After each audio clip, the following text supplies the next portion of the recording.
Hey everyone, Adam here. Today I want to share with you preparatory poses for standing postures. So two that I like to incorporate in my classes are reclined leg stretch pose in Sanskrit, which is Supta Padangusthasana. That's in a previous video. In this video in particular, I'm going to focus on the lunge poses. We call the Anjane asanas, or the crescents, or in the Warrior One, the Virabhadrasana 1 family.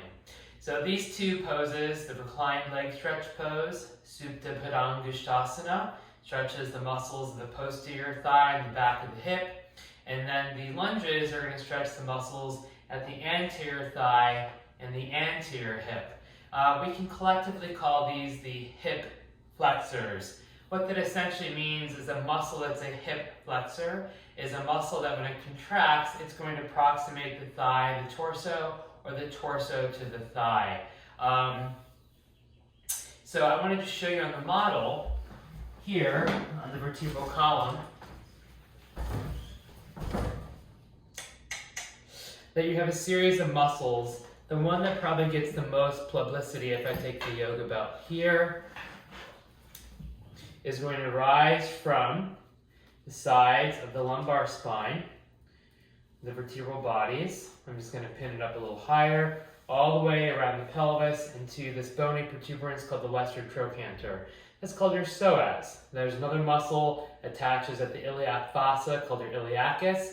These two muscles blend together to create the iliopsoas.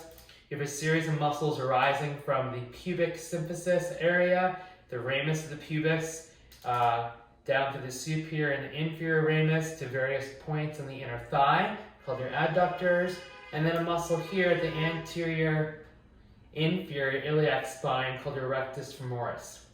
So depending on the position of the pelvis, whether the knee is straight or the knee is bent, you will be stretching anywhere between the front of the knee to the hip through the psoas muscle. So the basic lunge, Anjane asana or low lunge, is what I'm going to demonstrate in this video. I find this to be a really helpful template for teaching other yoga postures such as any of the Virabhadrasanas, especially Warrior 1 and Warrior 2, and as a nice precursor to side angle, especially if you're entering it from a vinyasa practice, entering from downward dog to a standing position. This is usually what we enter in. So in that, when we do enter from downward facing dog, most folks will enter from here, right? The cue, at least in the flow and the power classes, which are really popular today, is to step the foot forward, and you're here, boom. And then you might go to this, you might come up here, etc.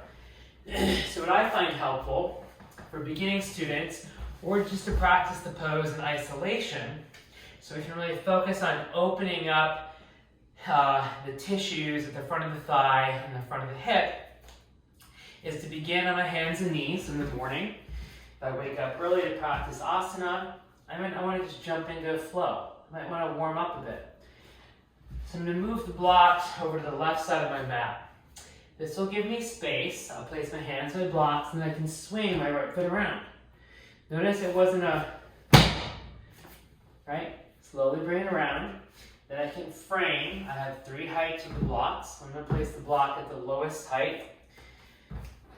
I'm in a low lunge. So here, what I commonly see is folks will do this. Too short of a stance. So I'm going to go pretty long. So the longer the stance I have, then I'm going to get the stretch to the front of the hip. Now, I'll know how long, pardon me, if you go too long, you'll find yourself in Hanumanasana, the splits. Right? You'll be like back, back, back, back, back, back, back. Oh, hello, hamstring. So, don't worry about going too long, because you'll know. So it's a fairly long stride. Feet are on parallel tracks. And the front knee is key. I want to make sure my knee is more towards the third toe, so it's not falling in, aligned towards the center of the foot. All right, so this is the general shape of the pose. I'll give you some more refinements on the second side. So when I exit, I lower the knee down, bring both hands to the inside of the foot, and then I can switch. I have really long arms. Some of you though, if you have shorter arms, the blocks help with more height. Notice I bring the blocks over to the right side of the mat, step the left foot around. Then I can adjust the blocks, or if I have long arms, not use them. Now when I'm here, I want to ground my thigh bones.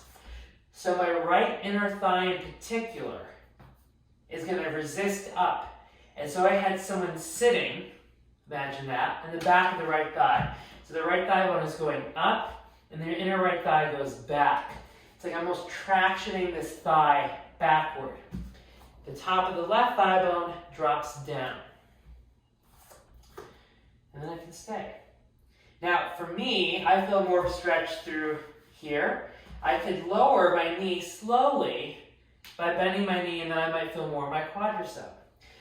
But I find teaching folks the principles of the thighs and the hips here sets up templates for doing the crescent or warrior one or warrior two.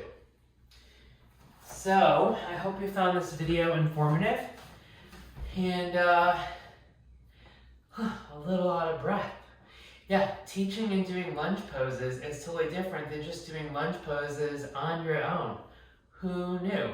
At any rate, I hope you found this video informative.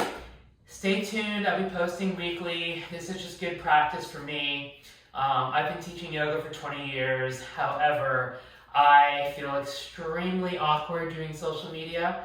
This is not my forte in terms of lighting and camera position and whatnot. It's just going to take some time. So some of you might be like, who is this weird guy teaching poses? And you're right, who is this weird guy teaching poses? I don't know, I keep asking that question. At any rate, I'm just ranting right now, so this is a little bit of my personality. So if you ever come to my class, it's kind of like quirky like this. Thanks so much and stay tuned.